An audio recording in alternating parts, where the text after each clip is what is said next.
চলেছি কান্দিপুরের পথে, বেশ অনেকক্ষণের পথ। বাসের ভিতরে বসে থাকতে থাকতে একটু তন্দ্রা মতো এসেছিল আর কি। ঘোর কাটলো চেঁচামেচিতে।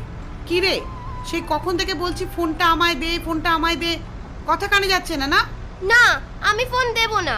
বেশি বললে আমি ফোন জানলা দিয়ে বাইরে ফেলে দেবো। এত বড় সাহস হয়েছে তোর বুচান? আমার মুখে মুখে তখন থেকে কথা বলছিস। ফোন দে বলে দিলাম, নয়তো তোর একদিন কি আমার একদিন। না, আমায় ছেড়ে দাও, ছেড়ে দাও আমাকে। মনে হলো বাসের মধ্যে এক্ষুনি লঙ্কা কাণ্ড বেঁধে যাবে। আহা, করছেন কি? ওকে বকছেন কেন? আর বলবেন না দাদা, যত দোষ এই ফোনে।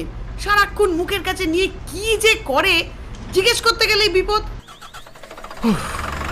7 ঘন্টার জার্নিতে হাতে পায়ে একেবারে জং লেগে গেছে।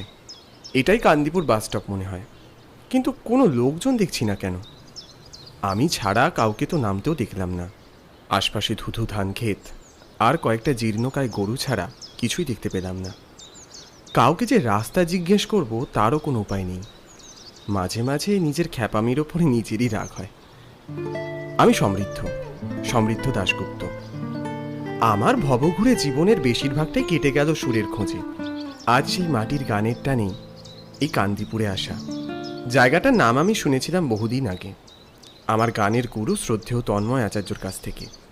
তিনি বলেছিলেন, যদি কোনোদিন বহুধারার সুর সম্বন্ধে জানতে আগ্রহী হই, তবে যেন একবার সঙ্গীতজ্ঞ পুরবীর কাছে আসি। বহুদিন ধরে আসবো করছিলাম, কিন্তু নানা কাজে আর আসা হয়নি। আজ তার সন্ধানে এই পথে আসা। কিন্তু এখন মুশকিল হলো, আমার কাছে যে শুধু নামটাই সম্বল। হঠাৎ একটা গলা পেয়ে সামনে তাকালাম। দেখলাম আলমাট পেরিয়ে গান গাইতে গাইতে এক মধ্যবয়স্ক লোক এগিয়ে আসছে আমার দিকে। লোকটার পরনে খাটো ধুতি, গায়ে গামছা। ওকে একবার জিজ্ঞেস করবো কিনা ভাবলাম। এই যে দাদা, শুনছেন? আমায় কইছেন? হ্যাঁ বলছি, এখানে সঙ্গীতজ্ঞ পুরবী কংসবণিকের বাড়িটা কোথায় বলতে পারে? লোকটা আমার কথা শুনে মাথা চুলকিয়ে কি সব আবোল তাবোল ভাবতে লাগলো। পুরবী? সে তো অভয়ের বউ। অভয়ের বউ যে গামছা বিক্রি করে। এই না না না না না, তিনি গামছা টামছা বিক্রি করেন না। আমি সঙ্গীতজ্ঞ পুরবীর ব্যাপারে জানতে চেয়েছি, মানে গান করেন যিনি।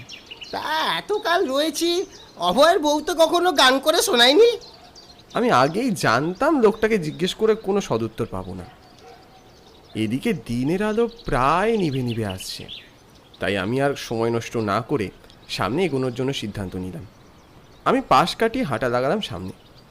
শুনতে পেলাম লোকটা পিছন থেকে চিৎকার করছে, ওদিকে মোড় থেকে আপনি গাড়ি পেয়ে যাবেন।